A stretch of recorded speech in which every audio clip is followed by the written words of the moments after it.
Oh, what up, GXWrestleCast, everybody? Welcome back to another episode of the GXWrestleCast. We're on episode 200. Thank you, everybody, so much for making it through 200 episodes of this, of my little wrestling recap show, where once a week I go through all the major WWE and AEW shows, give you the recap, give you the review, let you know what's going on storyline-wise, and at the end of the show, I give out my 3 stars of the week, awarding my 3 favorite matches that I witnessed with my eyeballs. And when we got PLEs up the wazoo, I'll be doing separate pay-per-view PLE reviews, and that's what we're doing right now, baby. We got WrestleMania 41, Night 1 and Night 2.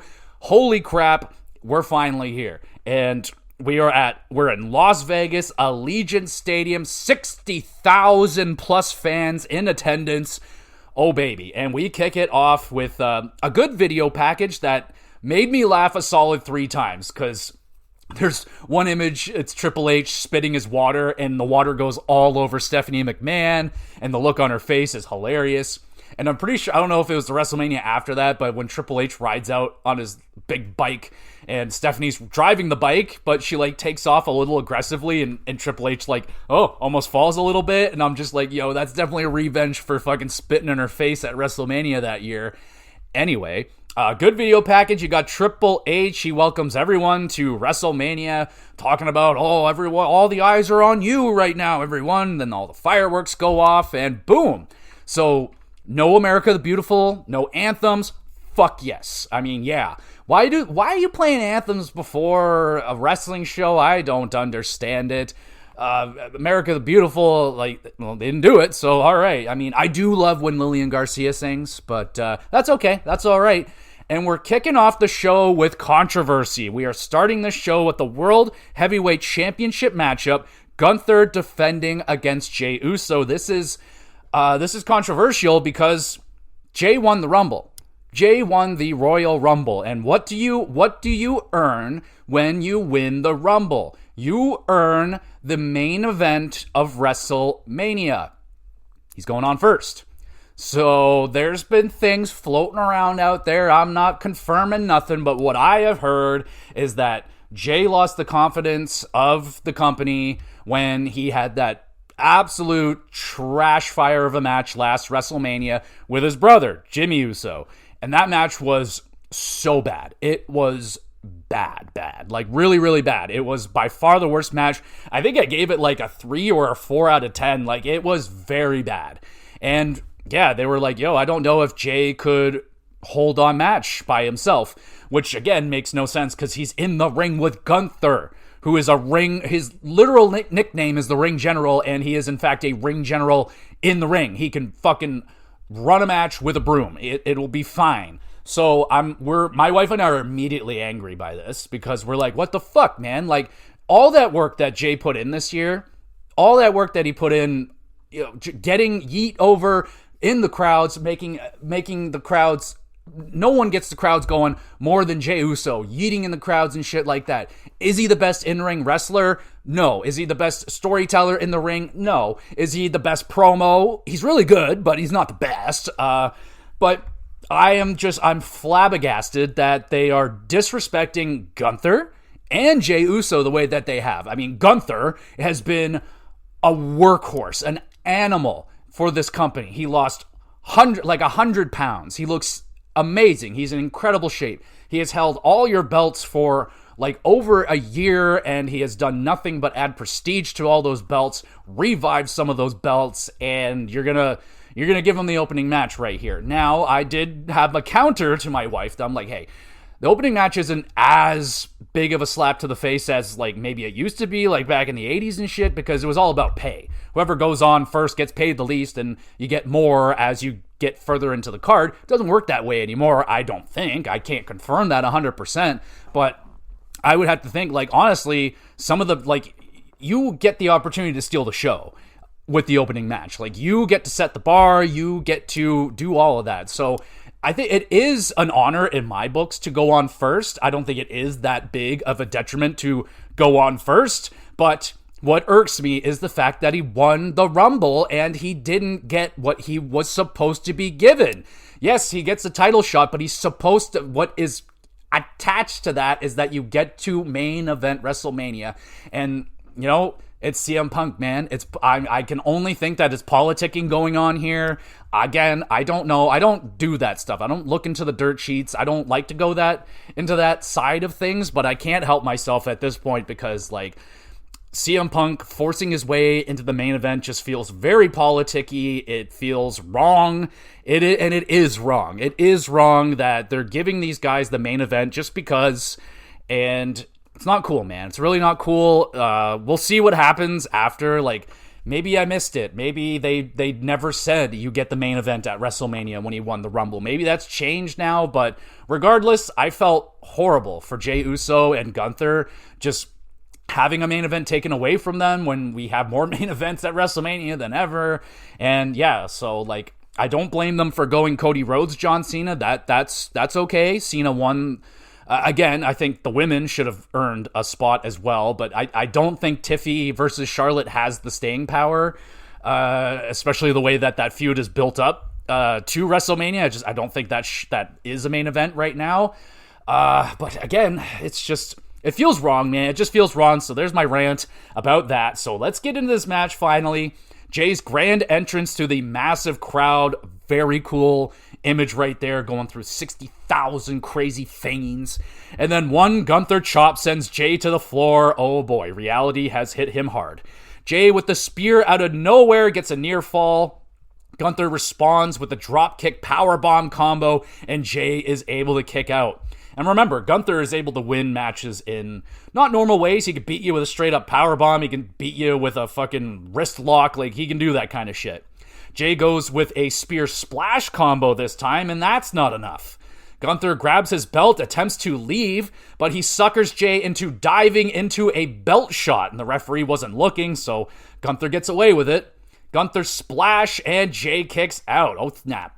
Gunther chokehold applied. Jay able to get his foot to the ropes.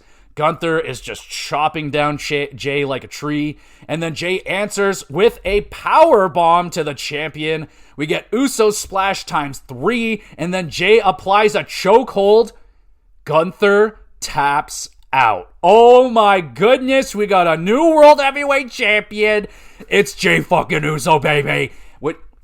Poetic ending to an opening match. This felt like it should have gone on last. But at this point of me recording this part, I have not seen the end of WrestleMania Night 1 just yet, so I don't know how awesome that ending is going to be, if it earns that. But with the big fireworks celebration, Jay celebrating, Jimmy comes out. I thought for a hot second there Jimmy was going to turn on Jay, but he didn't. He celebrates, he gives them the championship. They go into the crowd, they're celebrating, fireworks. It's a beautiful, beautiful moment. Thumbs up for all that, but damn, should that not have gone on last? What the fuck?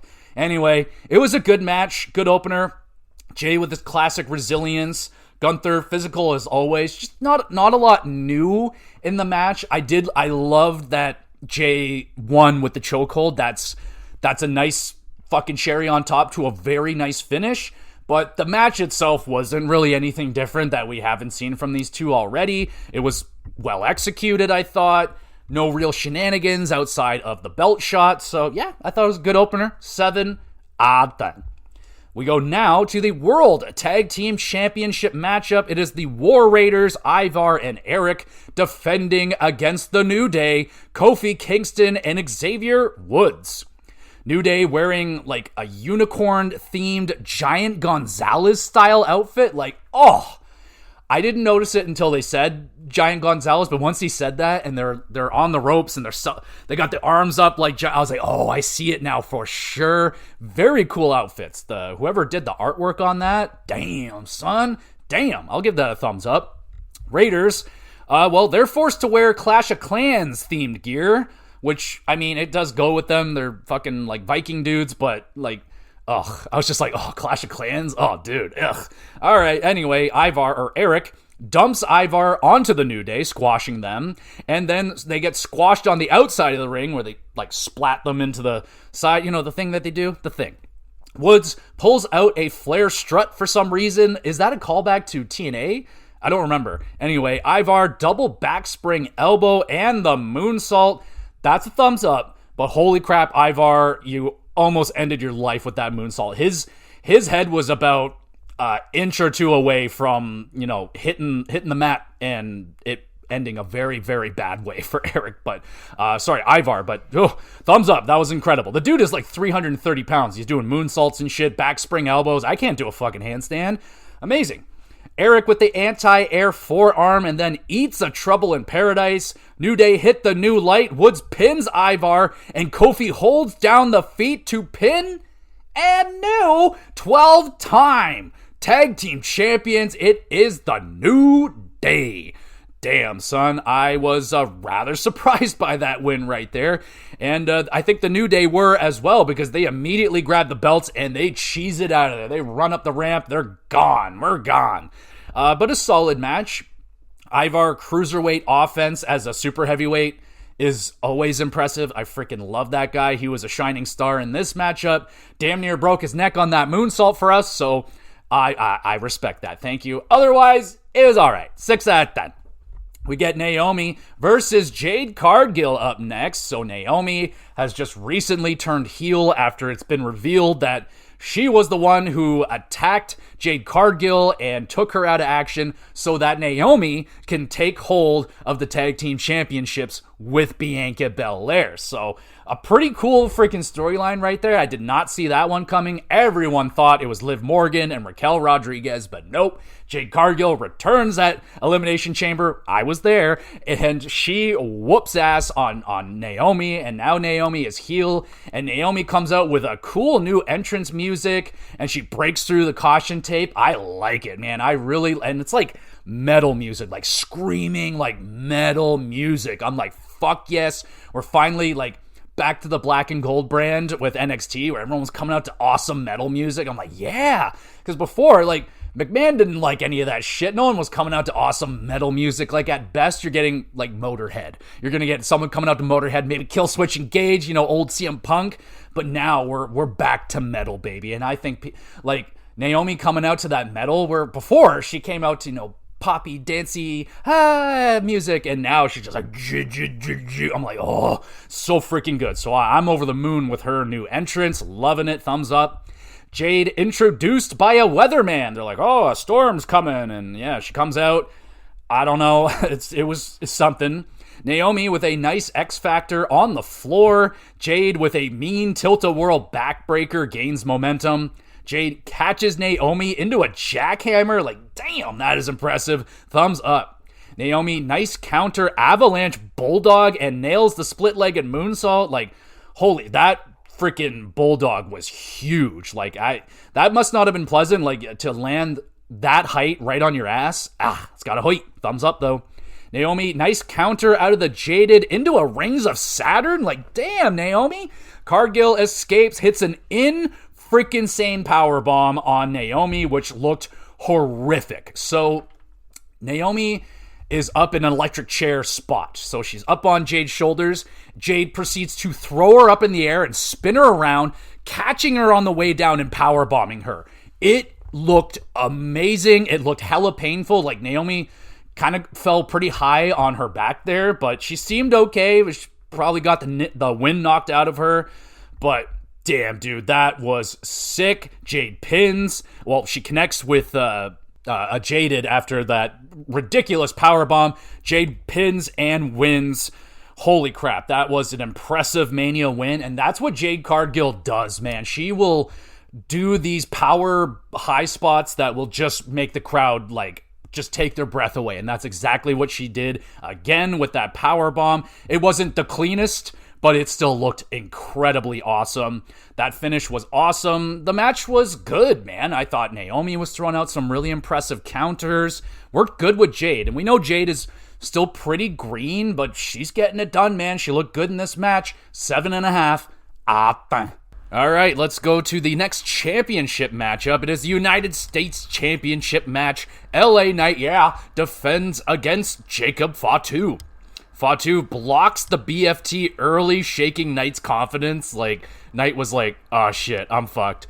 Fatu, nice anti-air power slam, catching Knight. Knight with the crucifix arm drag. I don't know if he meant for it to be crucifix, but it kind of looked crucifixy. Anyway, Fatu hits his head there. Knight leaps onto the top rope, hits Fatu with a German suplex, and the lovely backflip sell from Fatu. He goes flying, thumbs up. Jacob, 3 hip attacks and a swanton bomb. Knight able to kick out of that. Wow. Fatu moonsaults into a not great looking BFT. Like it was okay. It was okay. It definitely wasn't clean. It wasn't perfect, but it wasn't like didn't ruin the match.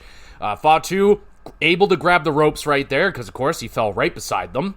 Fatu avalanche Samoan drop, hits 2 moonsaults, pins, and new United States champion. It is Jacob Fatu. Oh baby.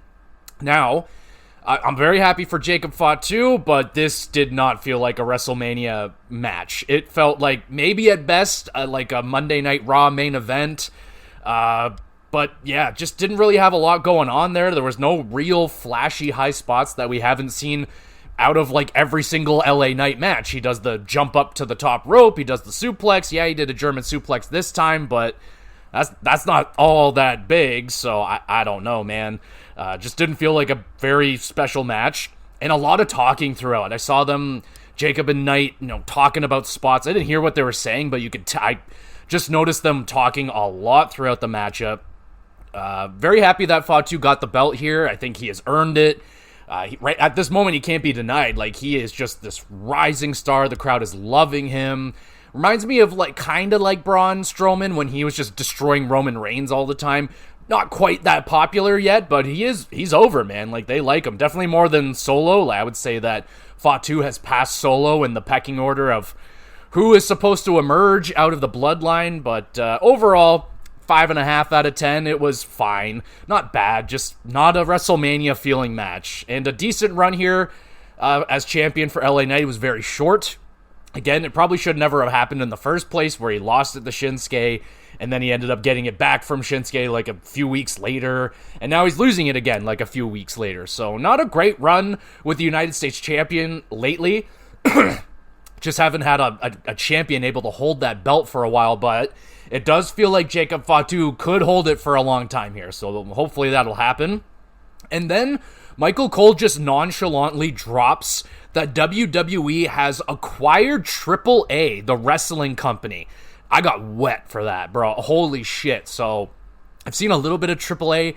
It's luchador wrestling mostly, and that's my favorite kind of wrestling, man.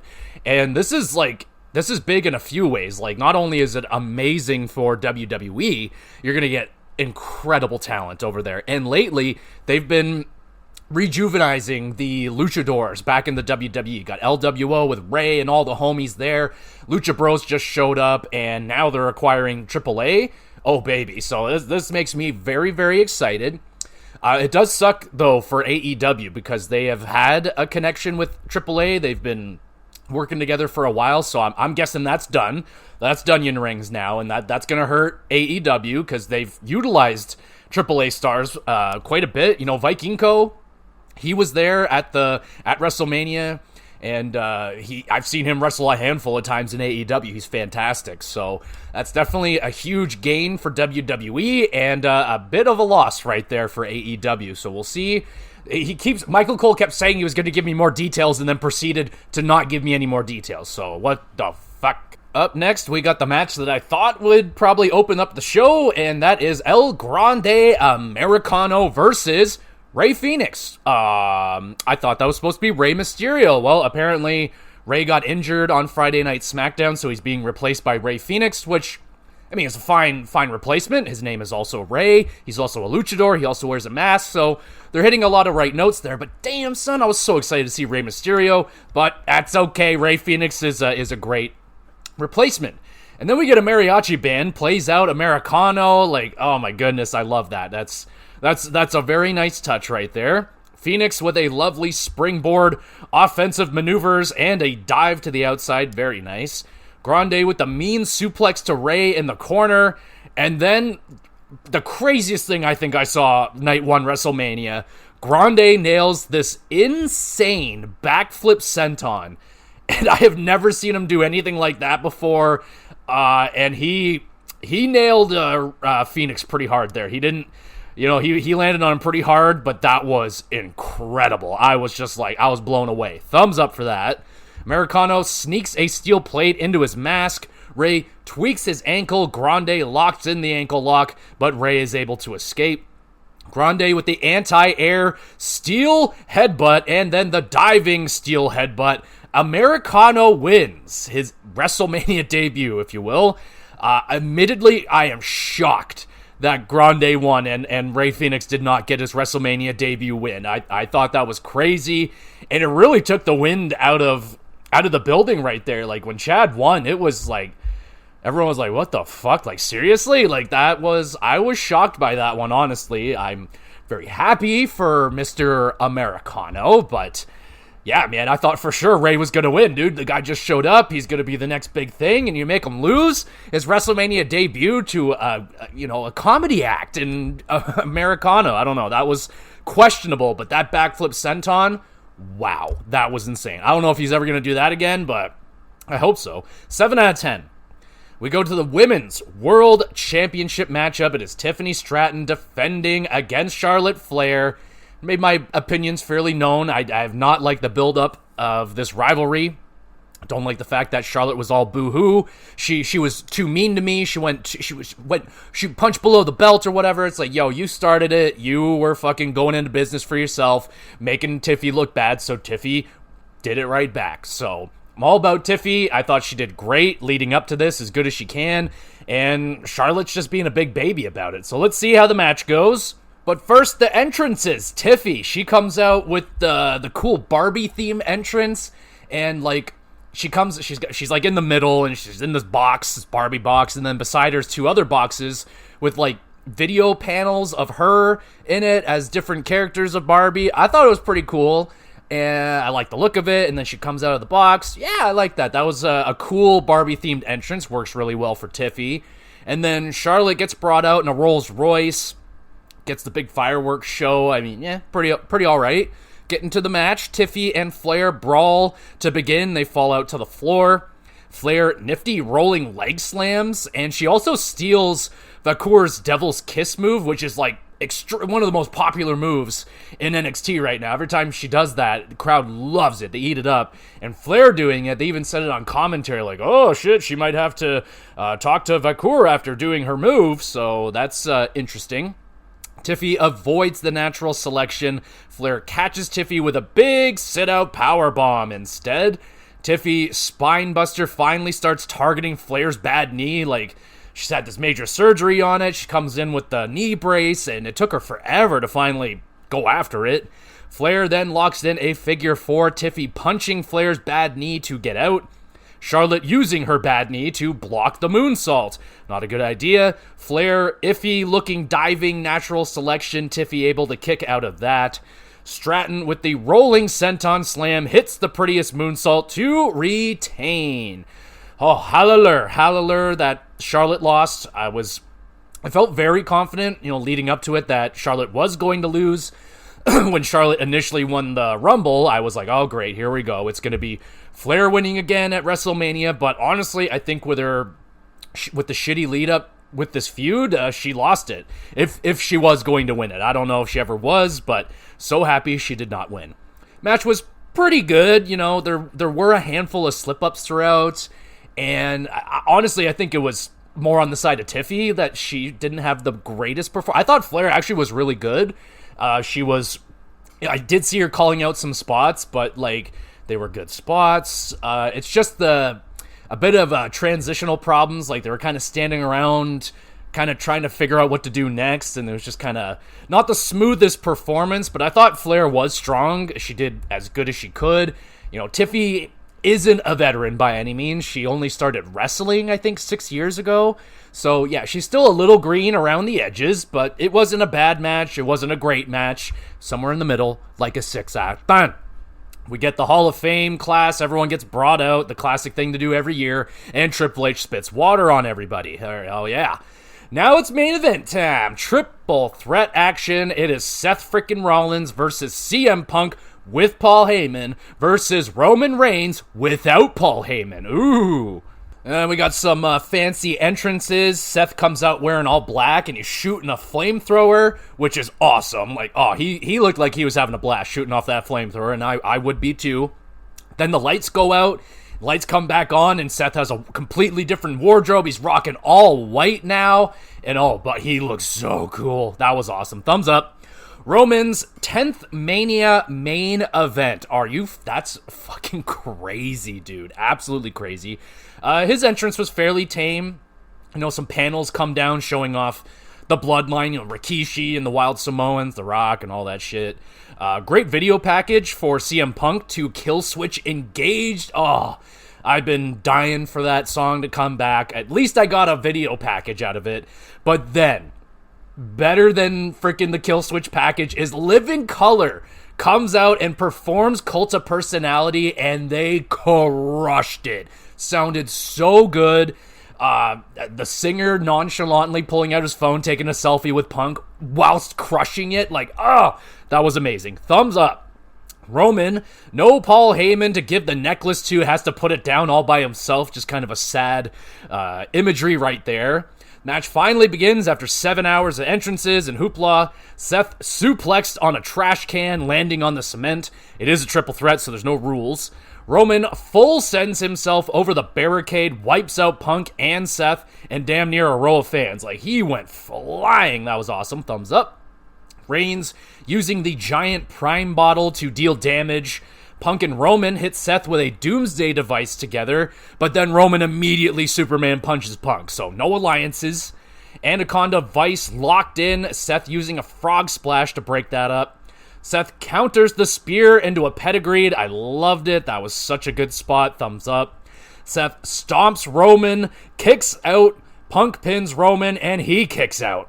Punk hits Roman with the GTS. That's not enough. Are you kidding me? Seth starts to bargain with Roman to take out the outsider CM Punk. He's like, come on, man. We got to take this cancer out. Let's take him out together. Roman punches Seth, and then he power bombs Punk through the announce table, and that's not the same announce table we grew up with. These are these new fancy steel tables. They claim they're steel. I don't know, but regardless, broke that. That might be the first time that table's broke. The new tables. I'm not sure, but it hasn't happened a lot. Thumbs up. Roman, huge spear. Seth somehow kicks out of that one. Roman tries to choke out Punk. It gets countered into the Anaconda Vice. Punk stomps Roman, hits a GTS on Seth. We get another near freaking fall. We got another finisher fest. All three men are down. Crowd is going banana. Heyman grabs a chair. Who's he going to give it to? He gives it to Punk. But then he low blows Punk. What the fucking fuck? Heyman flipping out on Punk. He offers the chair to the tribal chief. You're like, oh, of course, it was a ruse the whole time. Of course. Wait a minute. Heyman low blows Roman Reigns? What the fucking fuck? Heyman gives the chair to Seth Rollins? Oh, a double turn? Oh my goodness. Seth with the Shield betrayal chair shot and the stomp. Rollins wins the match. Oh my goodness. Michael Cole calling Heyman Benedict Heyman. I liked it. That was a good line. And damn, dude, that was a banger main event to end the show. Kind of felt old schooly, like Attitude Era, just tons of finishers and near falls and stealing finishers and the double turn. Oh my god. I did not see that double turn coming. I figured I did not know what I was expecting. I don't think I expected any of that to go down, but yo, Paul Heyman, a Seth Rollins guy now. I love it. I love Seth Rollins as heel again. Oh my god, that was so fucking well done. This one definitely felt like a main event match, that is for sure. Talking with my wife about it, her cousin watched the show, and he was like, yeah, that thank God that last match happened, because that kind of saved the show. And admittedly, it kind of did. That was a great freaking match. 8.5 out of 10, and that's the show. And I agree, this was an underwhelming night one for WrestleMania. Main event doing a lot, if not damn near all the heavy lifting. This one was really the only one that felt WrestleMania-y. Like, this was a big big stipulation, lots of drama, huge storyline implications that are going to play out for months to follow after this match. I mean, and now, I mean, I had a rant at the beginning of this, you know, going on about Jay and Gunther not having the main event. Now seeing how this show went down. Now at this point of me recording, I'm about 1/3 of the way through night 2. And I'm just going to tell you right now, night 2 is already better than night 1. It's just, I'm like shocked at how many good matches are on that card already. It's like, why didn't you put some of those on this card to help it out a little bit? But yeah, dude, that I can kind of understand why that match went on last, because it was by far the best match on the card. But once I finish night 2, we'll see, because they definitely could have flip-flopped some matches to kind of balance out the show a little bit better. But Naomi and Cargill, that was a better match than I was expecting. You know, I was expecting it to be good, like solid, but it was actually better. And that powerbomb, that was like a WrestleMania bump. That was crazy.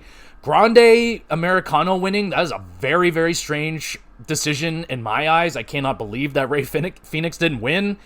Acquiring AAA, that's incredible. I cannot wait to start seeing the luchadors. I don't know if Viking Co was there tonight or if he's there on night 2, but he was around. Flair versus Tiffy, just, it didn't mesh very well. I don't know if they're great opponents against each other. It might get better, like, now that they've had a match, maybe got the butterflies out. I don't know, maybe it'll get better if they continue with this feud, but that match just wasn't there. Production value, unfreaking believable, man. The entrances, the outfits, they were all awesome. Living Color's performance, that might be one of the best in WrestleMania history, man. They absolutely crushed it. I hate when they bring out, like, rap performances. They don't fit the theme, generally, of, like, the crowd and stuff like that, but that was an awesome performance. Damn near sounded better than, like, the recorded song. It sounded great. The Mania stage was good. You know, I don't think it was insane. I kind of liked, like, the tower situation that they had going there. I kind of wanted them to do more with it. I thought it was, like, kind of a multi-tiered stage, and, like, I thought maybe someone, like Tiffy, for example, I thought she would come out of, like, a big Barbie house and, like, come down on something. I don't know, but, yeah, it was maybe a little bit more out of the actual stage. The crowd was fucking silent at times, and for the parts they were silent, I can't really blame them, because it's like, yo, I probably spent multiple thousands of dollars, and this is a Monday Night Raw quality card so far. So yeah, I'd be kind of pissed and double thinking, and, you know, questioning my decision of paying so much money to see this. So they were quiet when, you know, at times they really, I mean, it wasn't a very rowdy crowd, and that's part of the whole stadium thing. When you have these massive stadiums, you don't have the low roofs, and the sound just gets lost up in the air, and you don't get that atmosphere. Like, I've been watching some old WrestleManias, and, like, WrestleMania 20, dude, in the Garden, it's just an unfucking matched atmosphere. And check out Rock Hogan that was at the Sky Dome. That's a stadium, so that maybe I don't know what I'm talking about. But anyway, it didn't seem like the rowdiest crowd. Like, they were there for the main event, which was good. They brought the energy there, but overall, like, it wasn't a bad first night of WrestleMania. It's just underwhelming. So good production value, underwhelming card overall. Main event definitely saved it. Like, oof, yeah, I don't know, man, but 7 out of 10 overall for night 1. So let's get into WrestleMania night 2. And question for y'all, what do you think about the 2-night WrestleManias? I personally, I'm not a fan, and they're also doing 2-night SummerSlams now, which means probably at some point we're going to see 2-night Royal Rumble, and then maybe 2-night Survivor Series. But, you know, I don't like it because it gives them the opportunity to fluff up the show a lot more. Now, there's the benefit that, yes, more people will get on the Mania card. You're not going to see, you know, really good matches on pre-cards. Even though there were some, I didn't watch the pre-card, the pre-show, whatever the heck, but I'm not a fan of the 2-night thing, man. Like, kind of goes to show with how night 1 went. There was just, you know, matches were thrown in there, but they were not of the WrestleMania quality. You know what I'm saying? So I personally would much prefer the 1-night thing, have every match be as big as possible instead of having as many people on there as possible and watering down the card as a whole. That's my opinion on that. But let's get into night 2. Obviously, they're still in the same place. They're not going anywhere. And it's still 60,000 people inside. So we're kicking off this show with the Women's World Championship Triple Threat match. Io Sky defends against Bianca Belair as Wade Barrett kept... he was driving me nuts, man. Like, can we get someone else to say her freaking name outside of Wade Barrett who cannot say her name properly? Bianca? Like, where do you get the A-ing? Where's the... damn freaking UK people. Bianca Belair and Rhea Ripley. Io blocks the face shove. Hell yeah, they tried to do that right at the beginning, and she's like, not today. And I was going crazy for that. Io unique double blockbuster move. Bianca catches Io, slams her into the barricade with a little assist from Rhea Ripley. We get a Tower of Doom backplex version, which sends Io backflipping across the ring. Friggin' awesome. Thumbs up for that. Bianca with a spear 450 splash combo, Rhea with the riptide, and Bianca kicks out. Now I just say Bianca like that too. Fuck, god dang it. All right. Io with the moonsault countered right into a KOD, but Ripley is there to make the last second save. We got finishers being traded back and forth, and then Bianca does the thing. She whips Rhea Ripley with her ponytail. Yeah. Oh, I love when she does that. Thumbs up. KOD connects Io from the heavens over the moonsault onto Rhea, and Bianca pins and retains. Oh, yeah. That's what I'm talking about, Io. I am so happy that she won this match. I came into this one, I said she has to win. I don't even care. You will bury poor Io alive if you make her lose this match the way that you have booked her, making her look so bad. But thank goodness she won this matchup. But this was a banger to open up the show. Fast-paced action, lots of finishers, finisher counters, and of course, that ponytail spot, you're getting an extra 0.5 out of me, which makes it a banger. And then we move to the Sin City Street Fight. You tell me you couldn't put that Sin City Street Fight on the other night? God, jeez, all right, I'm excited for this one too. It's Damian Priest versus Drew McIntyre. And Drew comes out rocking some Doom-inspired gear, which is way better than Clash of Clans, because Doom is actually awesome. Damian gets played out by the Slayer guitarist with a bunch of fire and all that shit. I was like, oh yeah, I love Slayer. Fucking Raining Blood, blow. Raining Blood, I love that song. Damian suplexed onto the stage. How you doing? Drew beating the bejesus out of Priest with the steel steps. Like, he's hitting him a lot with the steps. Drew using his bro's phone to take a selfie while he's beating up Damian Priest, and his brother just grabs the phone, like, cheeses it out of there, like, is he gonna get in trouble? Like, what's going on there? Anyway, Drew eats a chair shot, hits a claymore, and Priest kicks out. So, I don't really, kind of weird there, like, Priest threw a chair at Drew. It didn't really hit him that well, so he just hit a claymore, I guess. I don't know. Priest with the razor's edge through a table, and Drew kicks out of that. That was a brilliant freaking razor's edge. Looks so good. Perfect crash. Thumbs up. Drew future shot DDT onto the steps, and that just wrecks his own back. Like, what were you thinking? Priest old school backfires. Drew shoves Damian off the ropes through 2 tables. Oh my goodness, what a crash. Thumbs up. Drew claymores a chair into Priest's head, pins, and wins. Oh, boom, right there. You already got back-to-back bangers. You're off to a way better start than WrestleMania Night 1. Drew and Damian going for a much more violent style than the opening match. Great use of weapons. I mean, lots of stairs. Drew really a big fan of the stairs. 2 big table spots. That pleases the crowd. Drew and Priest, awesome work. They're taking big bumps.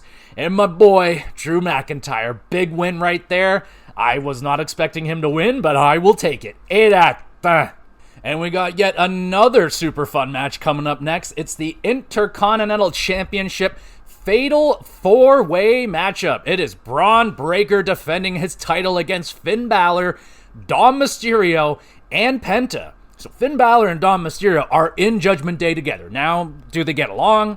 No, not really. So let's see how this plays out. Penta dive and sticks the landing because he is just so cool.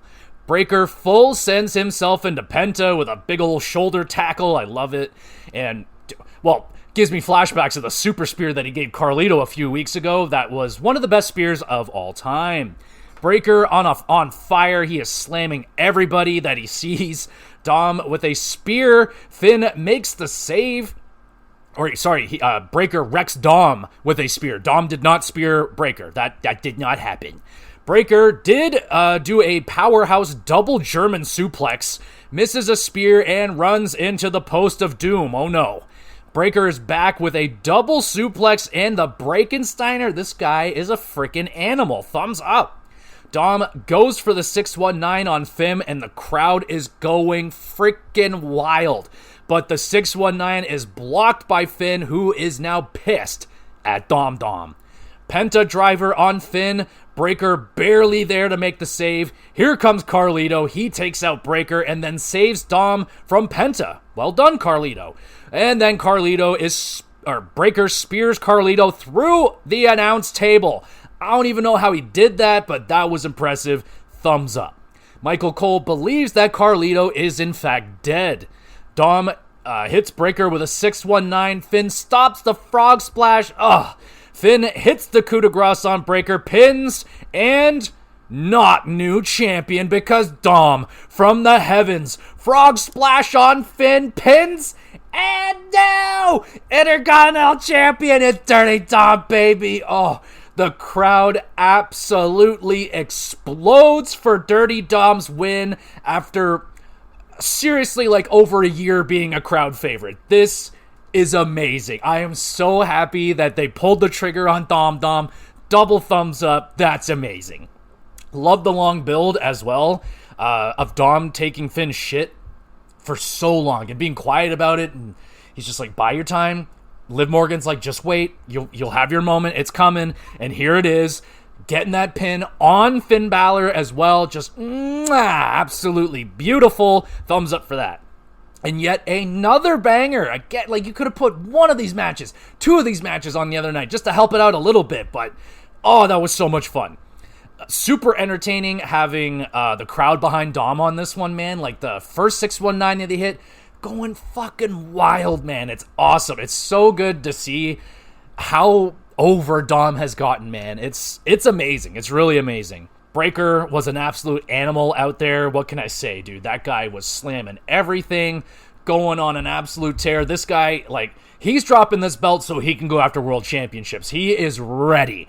Absolutely ready in my book. Send him off. Like let's get him in programs against Seth and freaking Roman. And, like, yeah, this guy's main event level. Let's get him up there. And also, great run as champion, by the way, for Breaker.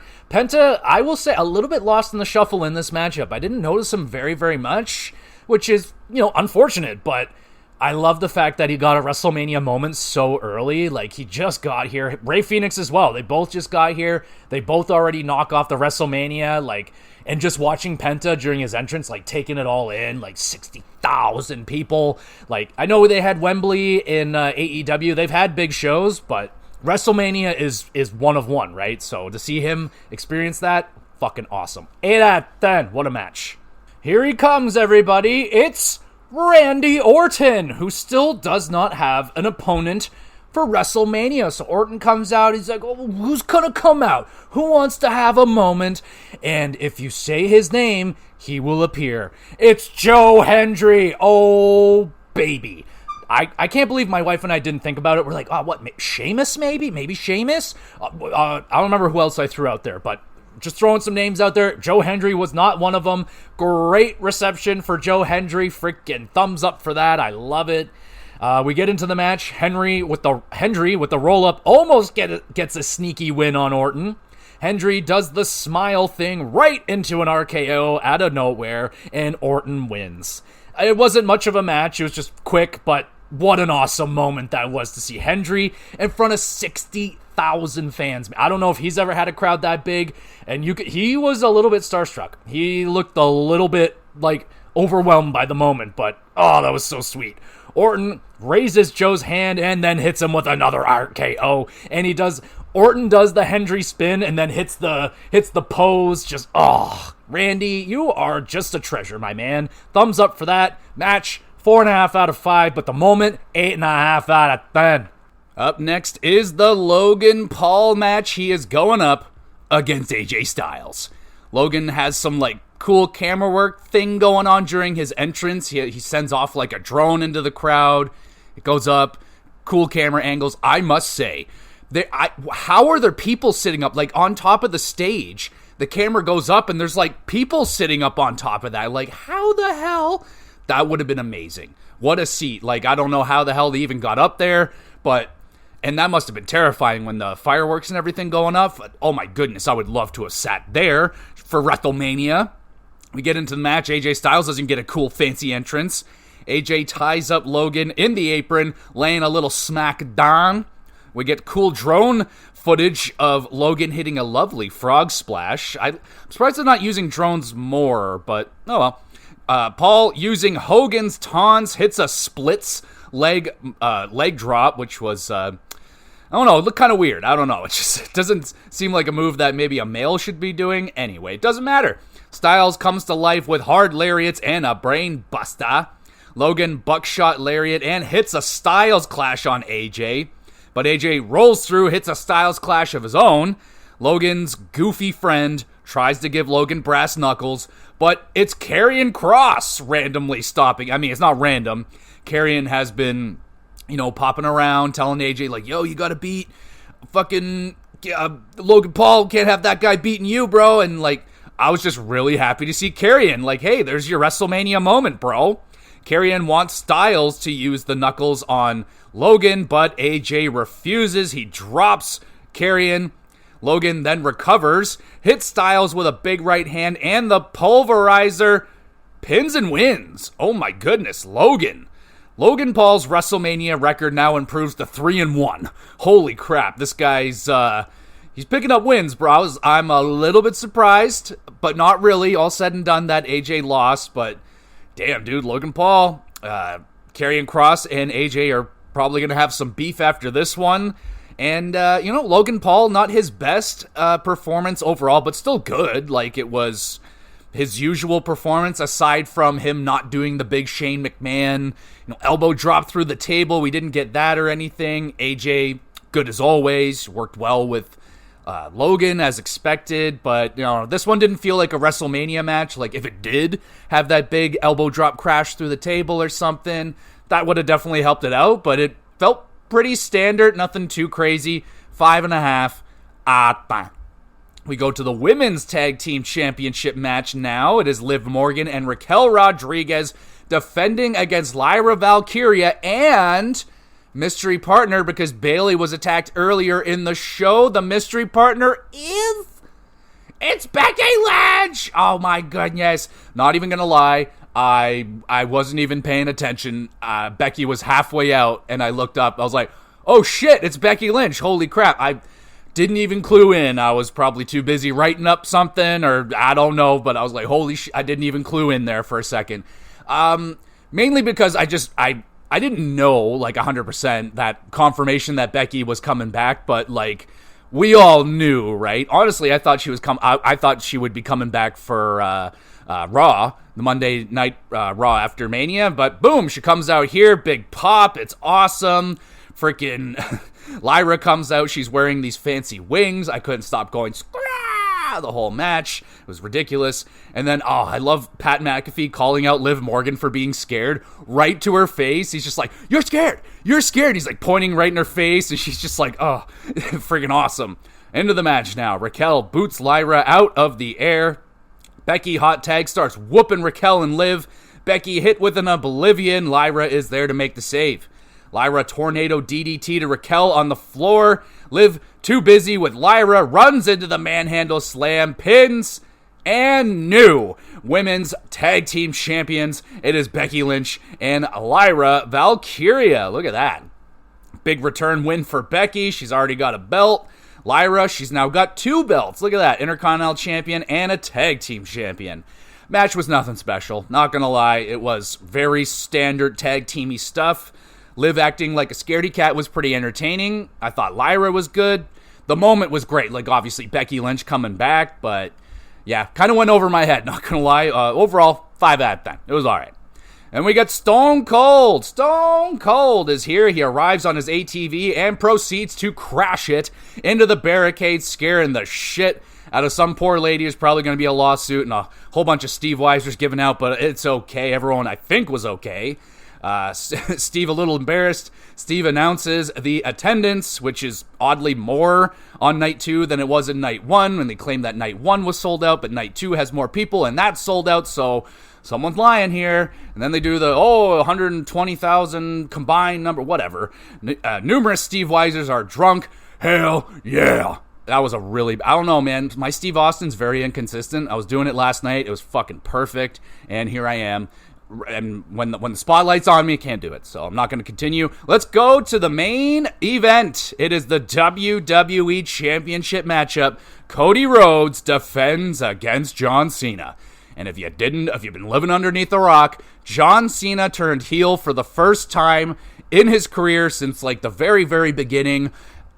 And at Elimination Chamber, I was there, and here we go, man. John Cena will be doing anything in his ability to get that 17th World Championship. Will he be able to do it? We got Cody's entrance, has some, like, motocross jumps. Cool. Cena doesn't do anything special for his entrance. He just comes out, does his thing, and yeah, get into the match. Cena pokes Cody's eye. How could you? Cody does it right back when John goes for the 5-knuckle shuffle, so there you go, revenge. Cody Cutter connects, Cena answers with the FU, and I'm calling it the FU because attitude adjustment is dumb. Cena with the super FU, Cody able to kick out. Cody also supersizing his moves with a super Cody Cutter. Cena kicks out, hits another FU, transitions into the STFU, which still looks so terrible. Why, John, can you not lock those arms up better? Cody pushes Cena into the referee, hits a crossroads, but the referee is Dunyan rings. He's at. Cena hits his 4th FU. Cody still able to kick out. And then Travis Scott's music hits. It actually scared the shit out of me. I don't know what, just that, it just absolutely terrified me. Travis Scott makes his entrance. Cena's just like laughing about it. Cody breaks free of Cena, hits a crossroads. Travis Scott pulls out the referee to stop the pin. Cody hits Travis with a crossroads. Cena and Cody are battling over the belt. Cody wins, hits John Cena, but Cena just kicks Cody in the ding-ding. Actually, I don't think Cody he did not hit Cena with the belt. That's my bad. And then Cody goes to put the belt down. John Cena kicking the ding-ding. How could you do that? And then John with the belt shot pins. And no, he fucking did it. 17-time world champion. It's John Cena. Oh, baby. He fucking did it.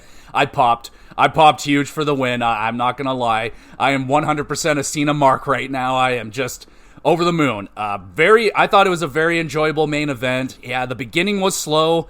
Just kind of them feeling out the crowd. Just seeing if maybe the crowd was... Because, like, there were boos for Cody on the SmackDown before WrestleMania. Like, Vegas was booing Cody. Straight up booing. And I was curious if we were going to have a Rock Hulk Hogan situation from WrestleMania 18 where the crowd just hijacked the match, they call an audible, and have to change the storyline of the matchup. But that didn't happen here. It was pretty much, like they were cheering and booing for Cena and Cody. Like, it was a very split, I wouldn't say split down the middle, but, it's a very emotional match. Let's go with that. The beginning was slow, like I said. Finisher started flowing like a wine, and that started picking up the match. Pacing, I did not like the Travis Scott involvement. I'm surprised The Rock didn't come out. Like, I know there's something to do with, like, The Rock doing this countdown thing, and I think Travis Scott is, like, supposed to be number 2. I don't know I have no idea what they're doing with that, but Travis, he took forever to get down there, and just, I don't know, man, it doesn't look right. It literally looked like a creator wrestler from the WWE games when he came out. He just does not look like he fits in with the WWE. So that was the big match atmosphere, though, the crowd was really into it, so, it hit those levels. Like I said, I popped huge for Cena winning. It wasn't the most incredible match. Like, it's a lot of pop and circumstance. It's a lot of storyline. It's a lot of building. It's my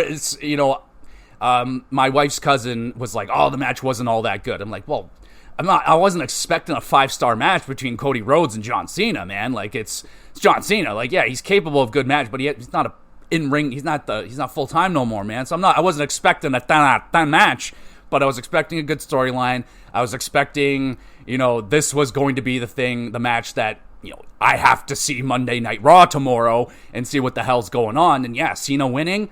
What the hell now? He's going to start ruining wrestling, like he said, right? So what's he do? He grabs the championship. He's like, yo, Travis, we put that shit on our back. So he's doing things backwards. He's wearing the championship backwards. And so this is kind of the beginning of Cena ruining wrestling. And oh, baby, I'm all about it. And I'll hit it with a 7 out of 10. I thought it was good. Like, I can't really say it was great. Like, it was fine. Like, I liked it personally. I imagine people didn't like it, but yeah, I liked it. And overall, for WrestleMania Night 2, I thought it was more enjoyable than Night 1. But, man, starting off the show with the 3 bangers, that's great. I love that. But they definitely should have paced those out better. I think they should have put the Intercontinental Championship Fatal 4-Way on Night 1. That Dom big win, that would have helped Night 1 out a little bit, because Night 1 was pretty tame. Only one match got above an 8 out of 10 out of me, and then this show had 3 to kick off the show. So I think they could have spread them out a little bit better. Even through Night 2, they could have spread those matches out a little bit better, because the middle kind of sunk down there for a bit. The tag match was pretty standard. Yeah, man, I don't know. They definitely could have paced the show a lot better. I think Dom Mysterio winning the Intercontinental Championship might have been my favorite moment of the whole entire weekend. That was fucking awesome. I am so happy for Dom Mysterio.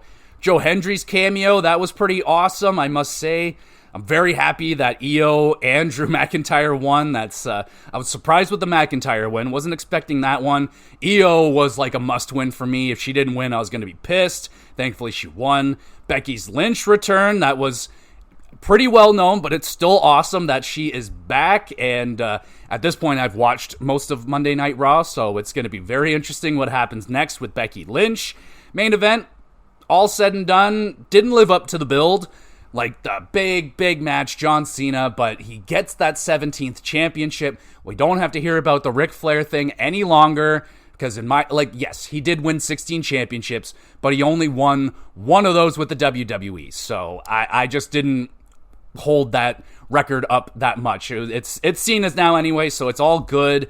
I'm satisfied with Cena winning. I'm satisfied with the night overall, though there were some pacing issues, but the production value is still all there. Overall, I liked it more than Night 1, but not a whole lot. 7.5 out of 10 for WrestleMania Night 2, and overall, that'd be I thought it was a good WrestleMania. It wasn't great.